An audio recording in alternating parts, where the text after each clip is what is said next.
উত্তম বৰুৱা ছাৰলৈ আমি ধন্যবাদ জ্ঞাপন কৰিলোঁ। ইয়াৰ পিছতে আমাৰ এই অনুষ্ঠানটি ভৱিষ্যমূলক বক্তব্য হিচাপে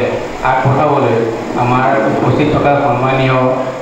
আমাৰ ABC হেড ছাৰক আমি এই অনুষ্ঠানটি ভৱিষ্যমূলক বক্তব্য আগবঢ়াবলৈ অনুৰোধ জনাইছোঁ। সিনিয়ৰ সেকেন্ডাৰী স্কুলৰ অধ্যক্ষ মহোদয় শ্ৰীযুত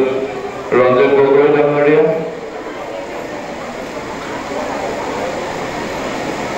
মঞ্চত উপবিষ্ট নকছাৰী অঞ্চলৰ এগৰাকী জ্যেষ্ঠ সংবাদসেৱা লগত জড়িত সংবাদসেৱী শ্ৰীযুত উৎপল দাস ডাঙৰীয়া, আমাৰ মাজত উপস্থিত থকা যোৰহাট জিলাৰ জিলা যক্ষ্মা নিয়ন্ত্ৰণ বিষয়া ডক্টৰ ভক্তিময় ভট্টাচাৰ্য, তিতাবৰ মহকুমা স্বাস্থ্য বিষয়া ডক্টৰ পিংকি বাইদেউ,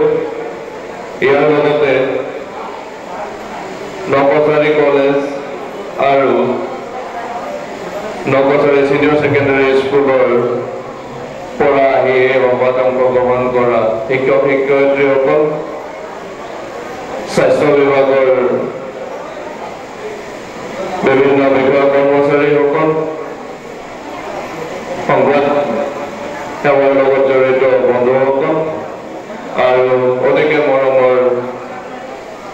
আজি এই অনুষ্ঠানত অংশগ্ৰহণ কৰা ছাত্ৰ ছাত্ৰীসকল,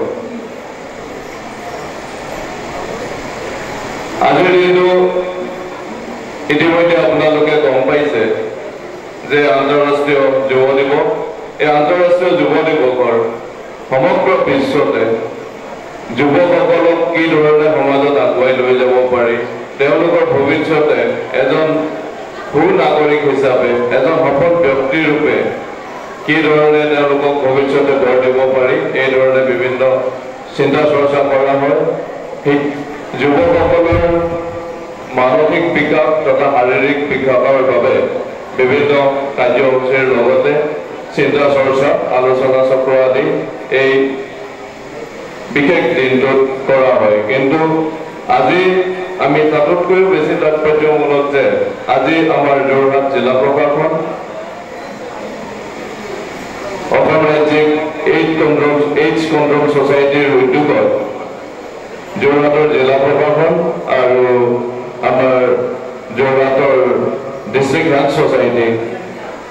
আজি আপোনালোকৰ মাজলৈ আহিছোঁ যুৱকসকলক কাৰণে এটি বাৰ্তা লৈ। বাৰ্তাটো কি যে আজি আমাৰ সমাজখন, আমাৰ যুৱ সমাজ, বিশেষকৈ যোৰহাট জিলাৰ প্ৰসংগত মই কৈছোঁ, এক ভয়াৱহ ৰোগৰ কবলত পৰি আছে বা পৰিবলৈ গৈ আছে। আপোনালোকে বিগত বছৰত COVID-19ৰ ভয়াৱহতা দেখিছে, কিন্তু তাতোতকৈও এবিধ ভয়াৱহ ৰোগ যাক আমি এইডছ বা HIV বুলি কওঁ, বা হিউমেন ইমিউন'ডেফিচিয়েঞ্চি ভাইৰাছ, যিটো ভাইৰাছৰ দ্বাৰা আক্ৰান্ত হয় আৰু যেতিয়া এইটো মানুহৰ শৰীৰত বেমাৰ হিচাপে লক্ষণ দেখা দিয়ে তেতিয়া তাক এইডছ বুলি কোৱা হয়, একিউট ইমিউন'ডেফিচিয়েঞ্চি চিনড্ৰম। এইডছ এটি অতি ভয়াৱহ ৰোগ যাৰ কোনো নিশ্চিত চিকিৎসা আজিলৈকে সুলভ হোৱা নাই। COVID-19ৰ ক্ষেত্ৰতো কি হৈছিল, আমি ভেকচিন পাইছিলোঁ, ঘৰে ঘৰে ৰাইজক ভেকচিন দিয়া হৈছিল যাতে ক'ভিডৰ কবলৰ পৰা বাচিব পাৰে। কিন্তু এইডছ এনেকুৱা এটা বেমাৰ যাৰ আজিও কোনো ধৰণৰ প্ৰিভেণ্টিভ ভেকচিন আৱিষ্কাৰ হোৱা নাই, প্ৰতিষেধক আৱিষ্কাৰ হোৱা নাই আৰু কিছু পৰিমাণে ইয়াৰ ট্ৰিটমেণ্ট উপলব্ধ হৈছে যদিও অতি ব্যয়বহুল আৰু সুলভ নহয়। অতি দুখৰ কথা বা অতি শংকাজনক কথা এই যে বিগত সময়ত আমি যোৰহাট জিলাত কিছু পকেট আইডেণ্টিফাই কৰিছোঁ, যোৰহাট জিলাৰ কিছু কিছু অংশ আমি চিনাক্ত কৰিব পাৰিছোঁ য'ত এই বেমাৰৰ বা এই ৰোগৰ সংক্ৰমণ অতি দ্ৰুতভাৱে বৃদ্ধি পাইছে। তাৰ ভিতৰত আমাৰ অসম নাগালেণ্ড সীমান্তৰ যি দাঁতি কাষৰীয়া অঞ্চল আছে, যোৰহাট জিলাৰ যি দাঁতি কাষৰীয়া অঞ্চল, যি অঞ্চলে আমাৰ নাগালেণ্ডৰ লগত সীমাত পৰে, এই সীমাৱৰ্তী অঞ্চল বা সীমান্তৱৰ্তী অঞ্চলত এই বেমাৰৰ সংক্ৰমণ আমি অতিকে বেছি হোৱা দেখিবলৈ পাইছোঁ। তাৰ লগতে আমাৰ কেইখনমান চাহ বাগিচা অঞ্চল আছে য'ত আমি এই ৰোগৰ সংক্ৰমণ বৃদ্ধি হোৱা দেখিবলৈ পাইছোঁ। মই আজি ইয়াত উপস্থিত থকা যুৱকসকলক এটা কথা ক'ব বিচাৰোঁ যে আপোনালোক সমাজৰ একোজন ভাগ্যৱান ব্যক্তি এইকাৰণেই যে এটা সমীক্ষা মতে দেখা যায় যে ভাৰতবৰ্ষৰ মাত্ৰ 13 পৰা 14% লোকেহে আজিৰ দিনতো এটা ইউনিভাৰ্চিটিৰ ডিগ্ৰী পায় আৰু গোটেই সমাজখনৰ আজিৰ দিনত 17-18% লোকেহে মহাবিদ্যালয়ৰ দুৱাৰ গছকে বা তাতোতকৈ উচ্চ খাপৰ শিক্ষা ব্যৱস্থা লাভ কৰে। গতিকে আপোনালোকে সমাজৰ সেই 17-18% ভাগ্যৱান ব্যক্তিৰ মাজত আছে যিয়ে কলেজীয়া শিক্ষা লাভ কৰিব পাৰিছে বা আপোনালোকে এখন কলেজত শিক্ষা গ্ৰহণ কৰাৰ সুবিধা পাইছে। সেয়েহে আপোনালোকৰ সমাজৰ প্ৰতি কিছু দায়িত্ব আহি পৰে। যুৱকসকলে যদি সচেতন হয়, এই ৰোগ প্ৰতিৰোধ কৰাৰ বাবে যদি দৃঢ় সংকল্প ল'ব পাৰে, তেতিয়াহ'লে নিশ্চয় এই ৰোগৰ প্ৰাদুৰ্ভাৱ আগন্তুক সময়ত কমিব পাৰিব। বিগত এই ৰোগ কি ধৰণে বিয়পে আপোনালোক সকলোৱে কম বেছি পৰিমাণে জ্ঞাত। মূলত দুই ধৰণে এই ৰোগ বিয়পে। যদি এজন আক্ৰান্ত ব্যক্তিৰ পৰা পোনপটীয়াভাৱে অন্য এজন ব্যক্তিলৈ তেজৰ সংস্পৰ্শ হয়, ব্লাড ট্ৰান্সফিউজন হয়। আমি যিখিনি ফিল্ডত সাৰ্ভে কৰোঁ, জৰীপ কৰোঁ, আমাৰ স্বাস্থ্য বিভাগৰ তৰফৰ পৰা বিভিন্ন সময়ত এইবিলাকত স্ক্ৰিনিং কৰা হয়। তাত দেখা যায় যে ব্লাড ট্ৰান্সফিউজনৰ জৰিয়তে যি ৰোগ সংক্ৰমণ হয় তাৰ ভিতৰত খুব কম সংখ্যকে বা একদম নগণ্য সংখ্যক এনেকুৱা হ'ব যিখিনি ব্লাড ট্ৰান্সফিউজনৰ জৰিয়তে হৈছে। বাকী সৰহসংখ্যক অধিকাংশকে প্ৰায় 99% কি হয়, একেটা চিৰিঞ্জ যে 2-3জন ব্যক্তিৰ শৰীৰত ব্যৱহাৰ কৰাৰ কাৰণে এই ৰোগ বিয়পে। আমি যদি যিকোনো ধৰণৰ স্বাস্থ্য সেৱা গ্ৰহণ কৰিবলৈ যাওঁ, এটা বেজী ল'বলৈ যাওঁ, ছাত্ৰ-ছাত্ৰীসকলে বেজী লৈ লয়। কভিডৰ সময়ত ভেকচিন লৈছে, গজালে ফুটিলে বেজী লয়, লৈলে নলয় আপোনালোকে? কিন্তু প্ৰত্যেকবাৰে দেখিব যে আমি ফাৰ্মাচীতে বেজী লওঁ বা স্বাস্থ্য সেৱা কেন্দ্ৰতে বেজী লওঁ, প্ৰত্যেকবাৰে এটা বেজী এবাৰ ব্যৱহাৰ কৰি পেলাই দিয়া হয়, হয়নে? কিন্তু যেতিয়া ড্ৰাগছত আক্ৰান্ত যুৱক যুৱতীয়ে ড্ৰাগছ গ্ৰহণ কৰে, এটা বেজী 3-4জনে ড্ৰাগছ লয় আৰু সেইটোৱেই এই ৰোগটো বিয়পাৰ এটা মুখ্য কাৰণ। এই ৰোগটো আৰু এটা ধৰণে বিয়পে। এইটো হ'ল যদি মাতৃ বা পিতৃগৰাকী এইডছত আক্ৰান্ত থাকে, বিশেষকৈ মাতৃগৰাকী যদি এইডছ থাকে, তেওঁ গৰ্ভস্থ সন্তানলৈ এই ৰোগ বিয়পে। আৰু তৃতীয় পদ্ধতিটো হ'ল অসুৰক্ষিত যৌন সম্পৰ্ক। এজন ব্যক্তিয়ে যদি এই ৰোগত আক্ৰান্ত কোনো এজন ব্যক্তিৰ লগত যৌন সম্পৰ্ক স্থাপন কৰে অসুৰক্ষিতভাৱে, তেতিয়াহ'লে এই ৰোগ বিয়পাৰ খুব হাই পসিবিলিটি থাকে বা অলমোস্ট নিশ্চিতভাৱে ক'ব পাৰি যে এজন আক্ৰান্ত এইডছত আক্ৰান্ত ব্যক্তিৰ লগত অন্য এজন সুস্থ ব্যক্তিয়ে যদি অসুৰক্ষিতভাৱে যৌন সম্পৰ্ক স্থাপন কৰে, দ্বিতীয় ব্যক্তিজনো এই ৰোগৰ কবলত পৰিব। আমি যদিও ভাবি আছিলো যে আমাৰ জিলাত এইডছ সংক্ৰমণৰ মূল কাৰণটো হ'ল ড্ৰাগছ এবিউজ বা ড্ৰাগছৰ অপব্যৱহাৰ বা যি যুৱক যুৱতীসকলে ড্ৰাগছৰ কবলত পৰিছে এটা শ্ৰেণীৰ দৰে লৈ পেলাই এই বেমাৰৰ কবলত পৰিছে কিন্তু আমাৰ সমীক্ষাত কিন্তু বিপৰীত ছবি এটাহে ধৰা পৰিছে এই ছবিটো হ'ল যুৱক যুৱতীসকলৰ অসুৰক্ষিত যৌন সম্পৰ্কৰ দ্বাৰাহে এই ৰোগ বেছি বিয়পিছে গতিকে মই যুৱক যুৱতীসকলক এই চেগতে এটা অনুৰোধ কৰোঁ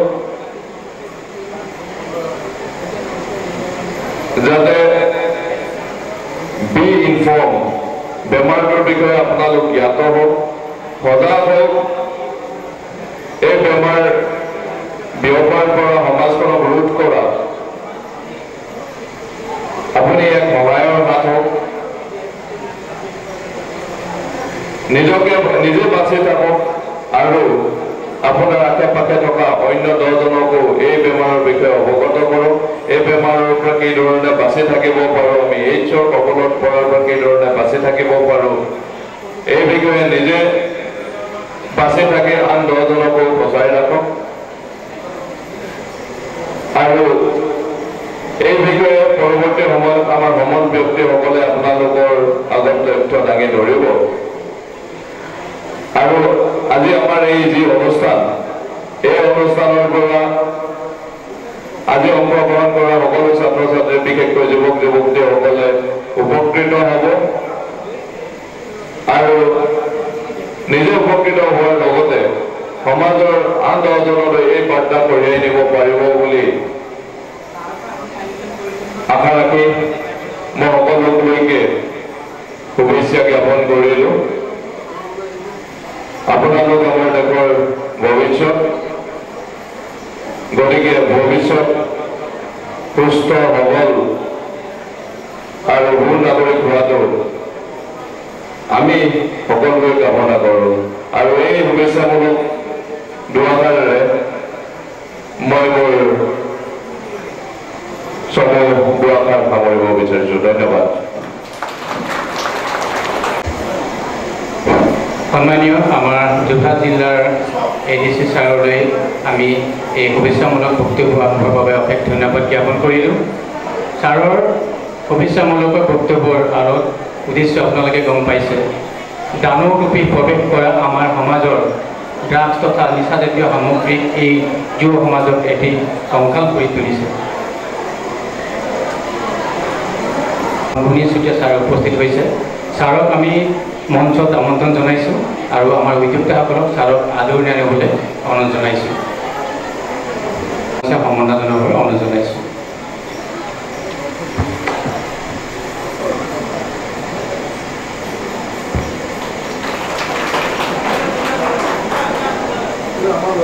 উপস্থিত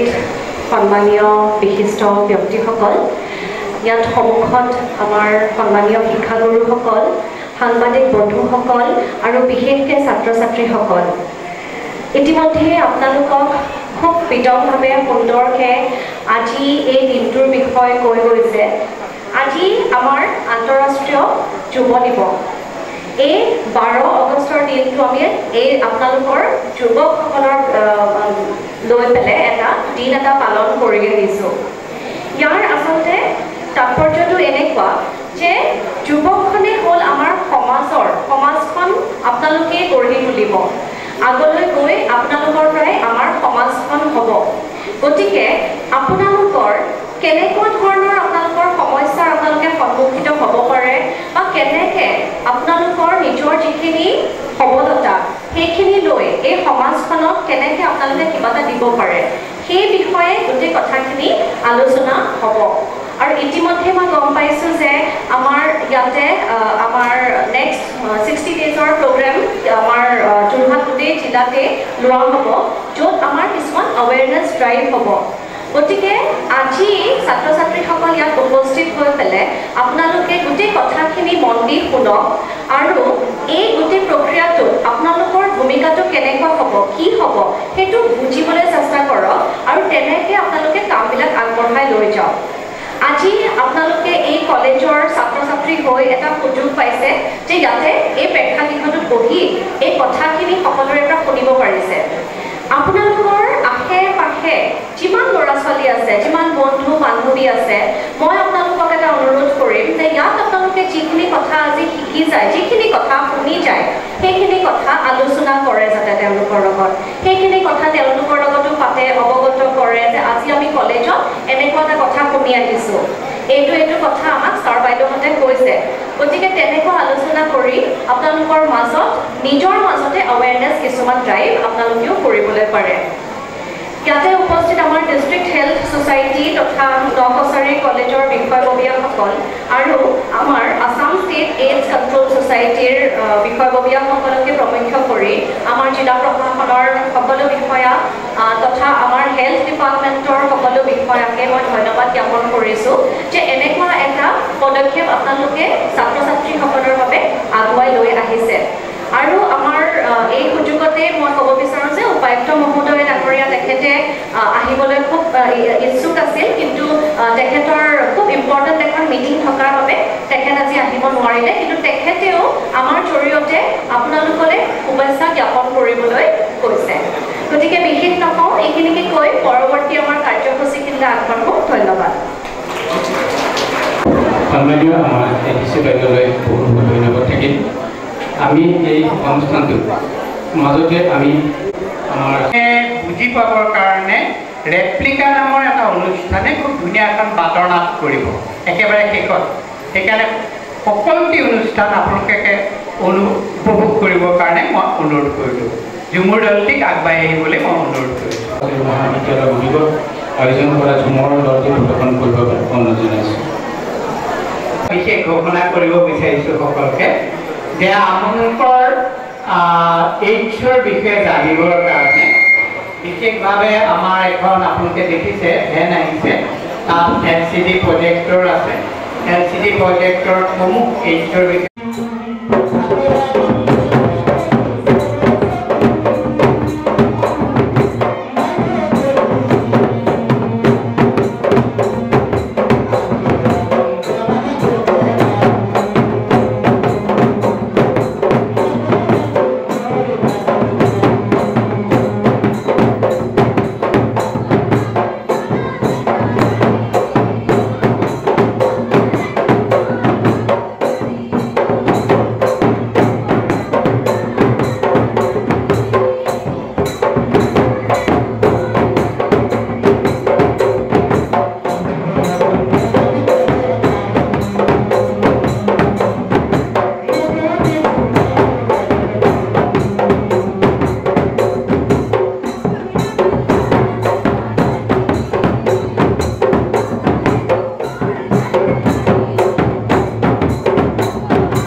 উচ্চ পদস্থ বিষয়া সাধাৰণ প্ৰশাসন, দুয়োখন কলেজৰ অধ্যক্ষ মহোদয়, দুইজনকে মোৰ প্ৰণাম সম্ভাৱনা আছিলোঁ। লগতে এই দুয়োখন মহাবিদ্যালয়ৰ সমূহ শিক্ষক শিক্ষয়িত্ৰীবৃন্দ, লগতে আমাৰ নিউজৰ ডাইৰেক্টৰ ডাঙৰীয়া, SDM নৱচাৰিআলি PEC, পিংকি বাইদেউ, বিভিন্ন বিভাগৰ পৰা অহা বিভিন্ন কৰ্মচাৰীবৃন্দ তথা উপস্থিত মাইনাসকল, আজি আন্তঃৰাষ্ট্ৰীয় যুৱ দিৱস উদযাপনৰ এটা উদ্দেশ্য আছে। এই বছৰৰ কাৰণে প্ৰতি বছৰে বিভিন্ন ধৰণৰ থিম লৈ এই দিৱসটো পালন কৰা হয়। এইবাৰৰ থিম হ'ল নচামুক্ত ভাৰত। আমাৰ যুৱ প্ৰজন্মৰ প্ৰতি লক্ষ্য ৰাখি যেনেকৈ শিক্ষা দীক্ষা প্ৰযুক্তি প্ৰবলতে আগবাঢ়ি গৈছে, কিন্তু আমাৰ কিছু চিন্তাৰ ভিতৰত হৈ পৰিছে যে যুৱ প্ৰজন্ম ড্ৰাগছ বা অন্যান্য ধৰণৰ নিচাযুক্ত পদাৰ্থৰ প্ৰতি যথেষ্ট আকৰ্ষণ বাঢ়ি এটা পৰ্যায় এনে পৰ্যায় এটা পাইছেগৈ যে এই দিৱসৰ তাৎপৰ্যৰ লগত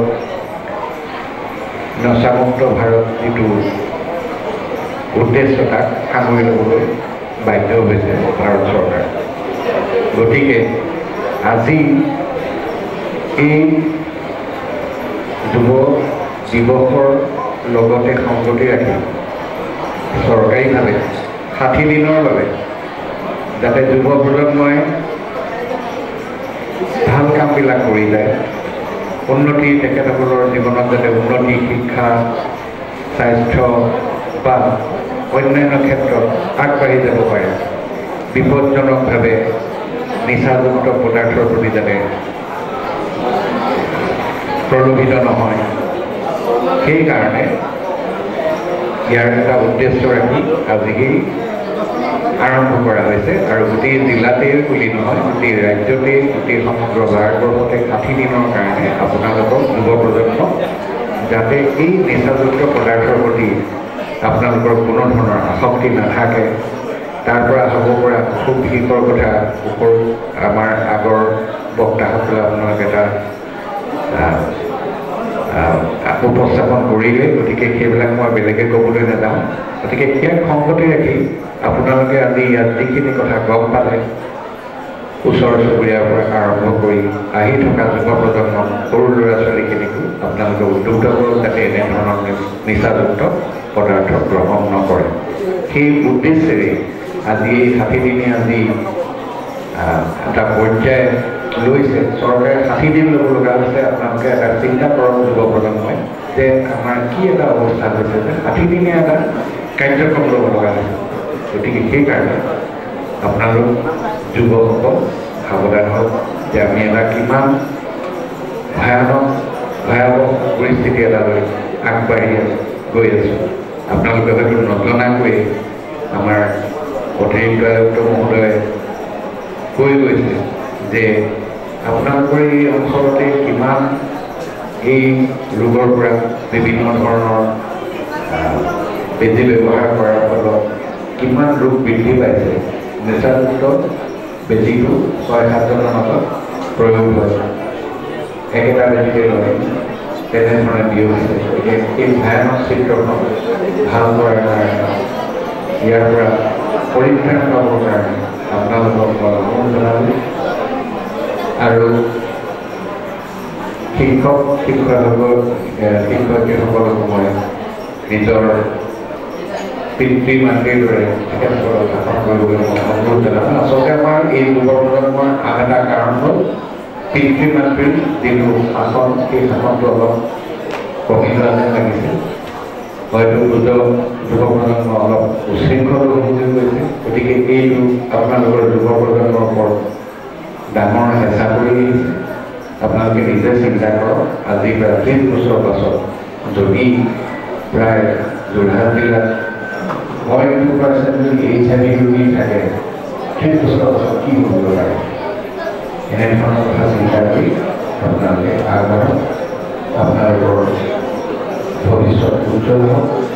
আৰু ইয়াকে কৈ মই আমাৰ অতি এক্টিভ ডাক্তৰ ভক্তিমূলভাৱে